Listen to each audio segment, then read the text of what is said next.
네, 안녕하세요.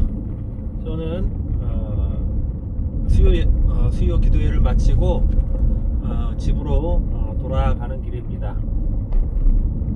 교회에서 집으로 돌아가는 길, 또는 집에서 교회에 오는 길, 빠른 길도 있고 느린 길도 있어요. 올 때는 시간 맞춰 오느라고 빠른 길로 오고요. 갈 때는 좀 여유 있게 좀 마음을 좀 안정을 하기 위해서 좀 느린 길로 갑니다. 이제 보통 가을이니까 저희 교회는 시골이라 논밭이 많아요. 이제 논밭의 그 색깔의 변화를 따라서 계절의 변화를 알 수 있는데, 이제 뭐 거의 대부분 이제 가을 거지가 다 끝나서 이제 논에는 이제 아무것도 남지 않았습니다. 이제 가로수 주변에는 이제 은행잎들이, 은행나무가 쫙 펼쳐져 있고, 이제 은행잎들이 노랗게 물들어서 이제 알이 떨어지기 시작하는 그런 모습 볼 수 있는데요. 항상 이 가을이 되면 여러 생각을 하게 됩니다.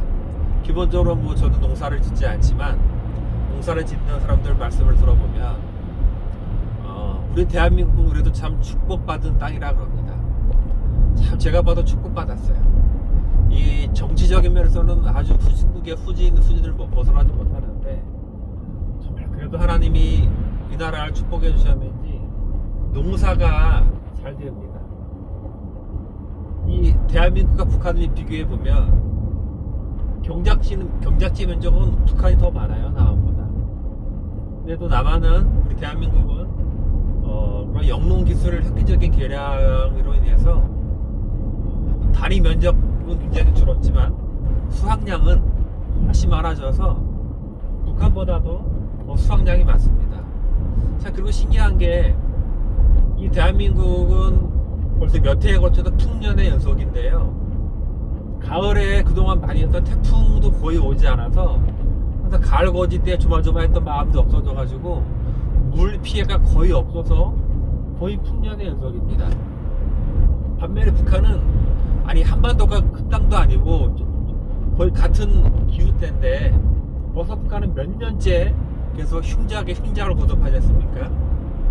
물난리와 가뭄이 겹쳐서 그렇게 같은 한반도인데도 휴전선 이북은 수확량이 없어서 굶어 죽고, 남한은, 대한민국은 수확량이 넘쳐나서 다이어트를 해야 되고, 참 우리 인간의 의지와 상관없이 우리가 그렇게 많은 죄를 저질러도 하나님께서 이런 자연의 은혜를 주셔서 얼마나 감사한지 모르겠습니다.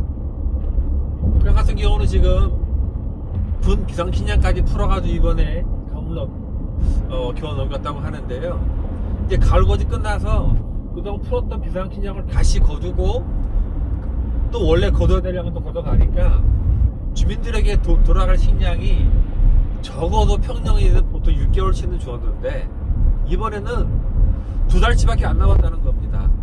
2달치밖에. 아니 내년 봄까지, 보릿고개까지는 견뎌야 되는데 그게 힘든 거예요. 자, 그러면 우리나라는, 대한민국은 복받은 땅이다 생각이 듭니다. 두 번째로는 이 가을만 되면, 이제 가을은 결실의 계절 아닙니까? 가을은 아주 짧죠. 가을이 왔다 싶으면 바로 겨울이 들어오잖아요. 겨울은 모든 것이 얼어붙고 움츠러드는 그런 계절. 이것을 우리 인생으로 표현하면, 우리 가을 거지가 풍성한 사람은 겨울을 나기에 충분합니다. 그러나 가을에 거둘 것이 없는 사람은 아주 춥고 혹독한 겨울을 맞이해야 되겠죠. 사람이 살아가는 데 있어서 저마다 다른 목적과 이유를 가지고 살아가는데요. 많은 세상 사람들은 대부분의 목적이 뭐 물질이 많은 사람이건 적은 사람이건 건강한 거죠. 건강하고 오래 사는 삶.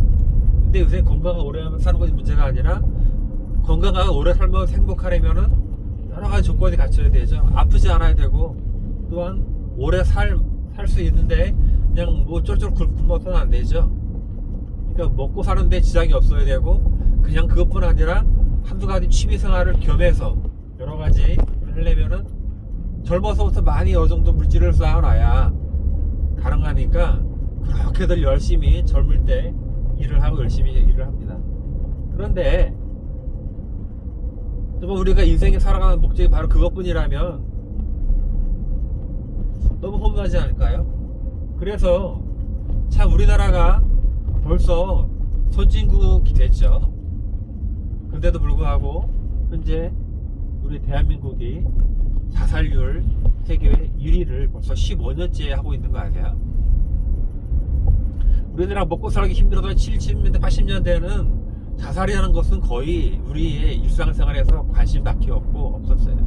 근데 먹을 것이 풍성해지고 먹고 살만해지고 모든 것이 다 편리하고 이런 문화적으로 누리는 이 시기에 오히려 사람들은 자살을 많이 한다는 겁니다. 왜일까요? 사람이 살아가는 데 있어서 인생의 목적이 물질, 명예, 권력 이런 것이 전부는 아니기 때문입니다. 내가 왜 사는지, 나는 어디서 하고 어디로 가는지 이러한 근본적인 질문에 대한 해답을 우리가 깨닫는 자와 깨닫지 못하는 자가 구분되는데, 깨닫지 못하는 분들은 인생이 허무한 거예요. 다 누려보고 다 누려봤지만 결국 허무하더라. 불교의 반야심경을 보면 똑같습니다. 다 이것저것 다 이것도 해보고 저것도 해보고 그랬지만 결국 그 인생이 허무, 염세주로 흘러갈 수밖에 없는 거예요. 성경에도 전도서를 보면은요, 전도서 1장 1절에 그렇게 나와요. 전도자가 가로되 헛되고 헛되며 헛되고 헛되는 모든 것이 헛되도다. 이 짧은 한 절에 인생무상, 헛됨이라는 단어가 무려 6번 나오는 거예요. 근데 놀랍게도 이 전도서라는 성경의 저자가 솔로몬은 그 당시에 이스라엘 왕이었고 가장 부자였고 가장 지혜로웠고 가장 누릴 것을 다 누려본 사람이에요. 근데 인생 말년에 그가 자기 인생을 돌아보면서 깨달은 것이 바로 모든 것이 헛되도다. 제가 그런 말을 하면 아무 큰 의미가 없는데 솔로몬처럼 왕이면서 모든 걸 누려본 사람이 야, 인생 별거 없었던 거야 라고 말하는 것은 들을 만한 가치가 있다는 거죠. 근데 여기에서 끝나면 전도서가 똑같은 건데 전도서 마지막 절분이 이렇게 나와요. 그러므로 너는 인생에 너는 그 창조자의 말을 듣고 온전히 그 말을 순종할지어다. 우리의 인생은 우리 것이 아니고 내 마음대로 할 수 있는 것이 아니라 우리의 인생을 우리를 이 땅에 보내신 이의 목적에 따라 사는 것이 바로 우리의 행복이라는 거예요. 절대자, 나를 이 땅에 보내시고 나를 보내셔서 이루고자 하신 그 목적을 우리가 살아가면서 깨닫는 자만이 진짜 행복을 맞춰볼 수 있는 거예요. 그것을 우리는 교회에서는 예수님, 예수 그리스도 라고 말하는 거예요. 그래서 행복을 얻고자 하는 분들은 예수님 인생의 주인으로 맞이하면 됩니다. 행복의 시작, 예수 그리스도. 그것이 우리의 인생의 목적이고 우리의 방향이 될 때에 정말 우리는 인생에 어떤 환경에도 굴하지 않고 좌절하지 않고 절망하지 않고 낭망하지 않고 꿋꿋하게 헤쳐나갈 수 있는 것입니다. 부디 이 가을에 인생의 허무함을 느낄 때 그 허무함을 채워줄 수 있는 인생의 우리의 목적, 방향 되시는 예수님을 만나시기를 간절히 소망합니다.